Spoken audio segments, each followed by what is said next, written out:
February 14th, and Adam and I try to get out and show a little love to the coyotes and hogs this week at GrowingDeer.tv. Growing Deer TV is brought to you by Bass Pro Shops, also by Reconics, Trophy Rock, Gallagher, Muddy Outdoors, Eagle Seed, Nikon, Winchester Ammunition, Redneck Hunting Blinds, Dead Downwind, and Antler Dirt.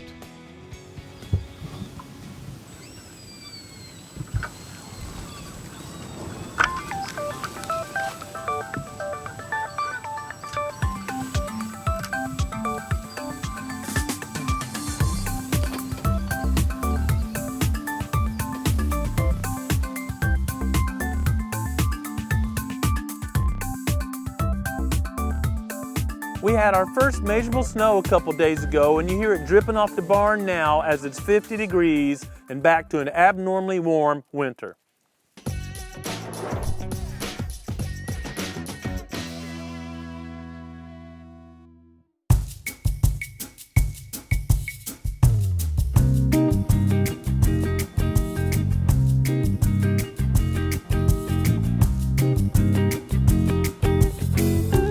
Last week, I asked for some help naming a buck that showed up during our postseason trail camera survey.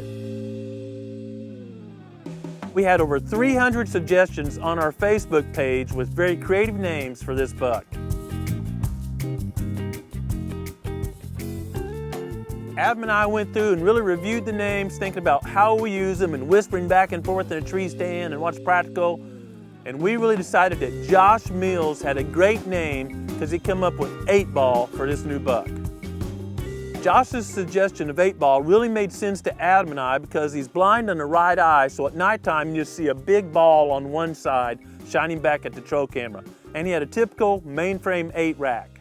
Next August, when we do our preseason trail camera survey, I'm really looking forward to the Growing Deer team helping us out with some creative names.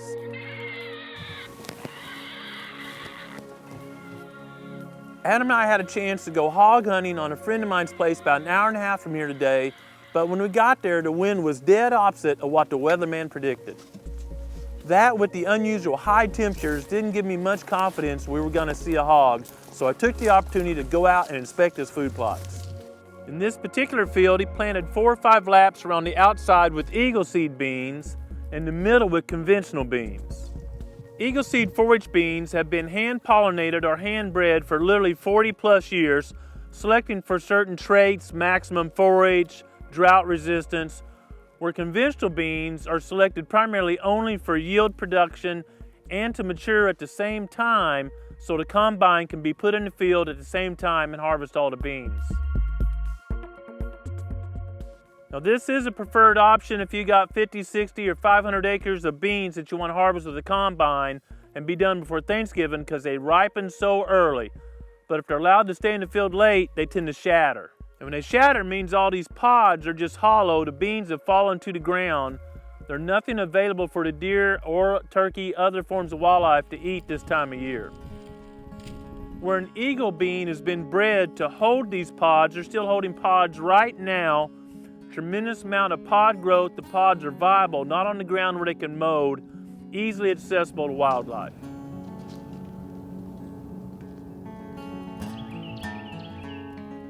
Just a neat comparison on this conventional soybean. Almost all the pods are twisted and have shed their beans or spilled them where they've molded or rotted or rodents have eaten them. Versus the seed inside an Eagle Seed soybean pod is still viable, great color, no mold. You know, the food value for a deer or turkey in these are incredible. Really high in protein, really high in oil, which is energy or fat for this time of year. And then the pod itself is really high in digestible fiber. And of course, fiber is critical for a deer's digestive system. So protein, energy, and fiber. Almost the ideal diet. So to forage in the summer, the seed pods in the winter make it the ideal year-round, right timing food crop for a white-tailed deer. So if I only have a 2-acre food plot, like at my place, I'm getting this much more tonnage of forage, you see the height difference, this much more drought resistance, and more pods holding on all the way through the winter, I'm getting way more food per dollar than I would ever get out of a conventional bean. That's why this year I'll be planting almost entirely Eagle Seed forage soybeans at my place and recommending them to my clients also.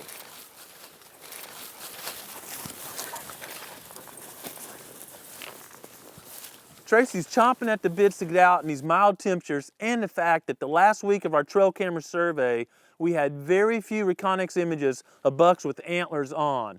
Most of the bucks we identified had just bald spots on their head, about 80% I estimate. So those antlers are on the ground, at least here at the proving grounds. They probably are at your place too, and it's really time to get out, do some shed hunting, scouting, and enjoy the outdoors.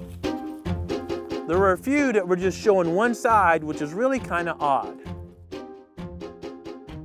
When I was a graduate student at the University of Georgia, we would often this time of year have big adult bucks and all the feed they could consume in captivity fighting one day, and the next day the loser would have shed his antlers. And the reason is that antlers get let loose, if you will, off a buck's skull when hormones drop below a certain level. But if a buck gets injured or quality of forage is really low or something happens this time of year or even earlier and those hormones drop below that threshold, those antlers are coming off usually within 24 hours. So it's a little odd for a buck to hold one antler several days when the other one's already shed, because once the hormones are down, both of them should release. It's certainly possible those bucks had an injury on one side due to fighting or something going on, or the picture was taken right when they'd shed one antler and hadn't quite shed the other one. Could just be yards away from the reconyx camera site. In either case, there's plenty of bone on the ground for Tracy and Crystal to be finding, and as soon as this rainstorm passes, you can bet they'll be walking the hills, tallying up more antlers that they find.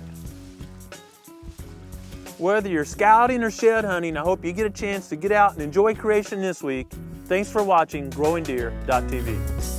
If you find some good sheds, post them on our Facebook page so we can all see the time and date where deer are shedding throughout the Whitetails range.